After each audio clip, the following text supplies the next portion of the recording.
전쟁, 육아, 경기 침체라니. 와, 이번 주는 정말 정신이 하나도 없었죠? 이 세 가지 공포가 그냥 정면으로 꽝 하고 부딪힌 한 주였습니다. 지정학적 위기랑 경제 불안이 막 뒤섞이면서 투자자들을 완전히 혼란에 빠뜨렸는데요. 이 폭풍 속에서 대체 무슨 일이 있었는지 지금부터 하나하나 뜯어보겠습니다. 그래서 오늘 우리가 파고들 핵심 질문이 바로 이겁니다. 한쪽에서는 전쟁이 점점 커지고 있고 다른 한쪽에서는 경제가 눈에 띄게 식어가고 있어요. 전혀 다른 이 두 개의 거대한 힘이 동시에 시장을 덮치면 과연 어떤 일이 벌어질까요? 이번 주 시장이 바로 그 생생한 답을 우리에게 보여줬습니다. 자, 그럼 이 모든 혼란이 어디서부터 시작됐을까요? 바로 확대되는 전선이었습니다. 중동의 지정학적 긴장이 어떻게 글로벌 시장 전체를 뒤흔드는 도화선이 됐는지 그 출발점부터 한번 따라가 보시죠. 이번 주 시장을 그야말로 꽁꽁 얼어붙게 만든 건 바로 이란이었습니다.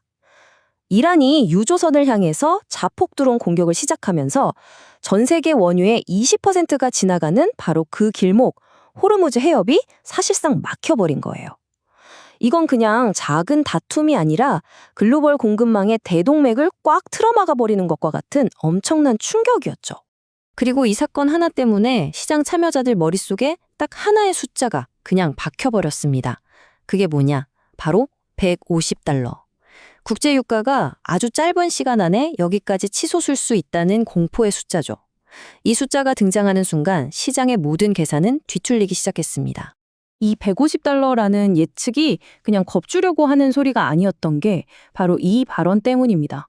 세계 최대 LNG 수출국 중 하나인 카타르의 에너지부 장관이 직접 나서서 2주 안에 가능하다고 경고를 해버린 거죠. 이러니까 이게 막연한 추측이 아니라 정말 코앞에 닥친 현실적인 위험으로 다가온 겁니다. 자, 육아 쇼크라는 도화선에 불이 붙으니까 어떻게 됐을까요? 곧바로 경제의 저 깊숙한 곳에 숨어있던 가장 큰 공포가 깨어났습니다. 바로 두 번째 주제, 스태그플레이션 공포의 재점화입니다. 경제 최악의 시나리오가 다시 고개를 든 거죠. 스태그플레이션. 아, 정말 듣기만 해도 끔찍한 단어죠. 말 그대로 경기는 침체하는데 물가는 미친 듯이 오르는 최악의 조합입니다. 경기를 살리려면 금리를 내려야 하고 물가를 잡으려면 금리를 올려야 하잖아요. 근데 이 두 가지가 동시에 오니까 중앙은행 입장에서는 이러지도 저러지도 못하는 정책이 완전히 마비되는 상태에 빠지는 겁니다. 투자자들한테는 그야말로 악몽이죠. 이번 주 상황이 바로 이 슬라이드에 그대로 담겨 있습니다. 자, 왼쪽을 한번 보세요.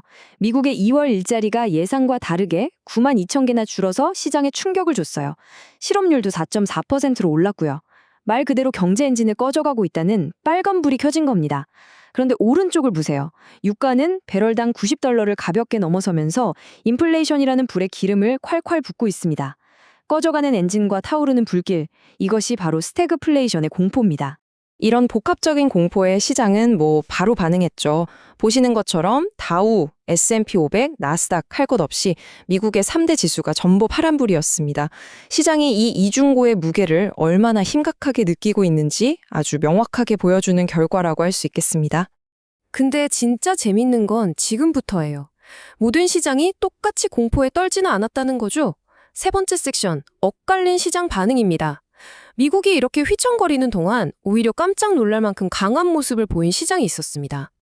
와, 이 표 한번 보세요. 차이가 정말 극명하죠? S&P 500이 1% 넘게 떨어지는 동안 우리나라 코스피는 거의 제자리 걸음이었고요. 코스닥은 무려 3.43%나 급등했습니다. 아니, 전 세계가 똑같은 위기를 겪고 있는데 대체 왜 이렇게 정반대의 결과가 나온 걸까요? 심지어 코스닥의 상승세는 그냥 폭발적이라는 말로는 부족했어요. 이틀 연속으로 사이드카가 발동될 정도였으니까요. 이 사이드카가 뭐냐면요. 시장이 너무 뜨거워지면 와, 잠깐 진정해 하고 강제로 멈추는 일종의 브레이크 장치거든요. 다시 말해서 단기 매수세가 비정상적으로 아주 강력하게 몰리고 있다는 경고 신호이기도 합니다. 그렇다면 이 엇갈린 반응, 이 기묘한 현상은 대체 어디에서 온 걸까요? 네 번째 섹션에서 시장을 좀 더 깊숙이 파고들어서 이 혼란 속에서 명확하게 갈렸던 승자와 패자가 누구였는지 한번 찾아보겠습니다. 이번 주 확실한 승자들은 바로 이들이었습니다. 방산, LNG 조선, 그리고 원자력 관련주. LIG 넥스원 같은 방산주는 한 주 동안에만 9%가 넘게 올랐어요. 재밌는 게 뭐냐면요. 이 세 섹터 모두 전쟁과 에너지 위기라는 이번 주 시장의 핵심 테마에 대한 직접적인 대안으로 떠올랐다는 공통점이 있다는 겁니다. 하지만 지금 시장에서 가장 중요한 섹터죠. AI 반도체에서는 아주 미묘하고 중요한 차이가 나타났습니다. 미국과 한국의 분위기가 완전히 딴판이었어요. 왼쪽에 미국 마블 테크놀로지는 엄청난 실적을 발표하면서 AI 인프라 수요 아직 끄덕없어 이걸 증명해 보이며 주가가 급등했습니다. 반면에 오른쪽에 삼성전자와 SK하이닉스는 지정학적 불확실성에다가 노조 파업 투표라는 내부 악재까지 겹치면서 2% 가까이 하락했죠. 마블 테크놀로지의 한 주간 상승률입니다. 무려 18.43%. 정말 대단하죠?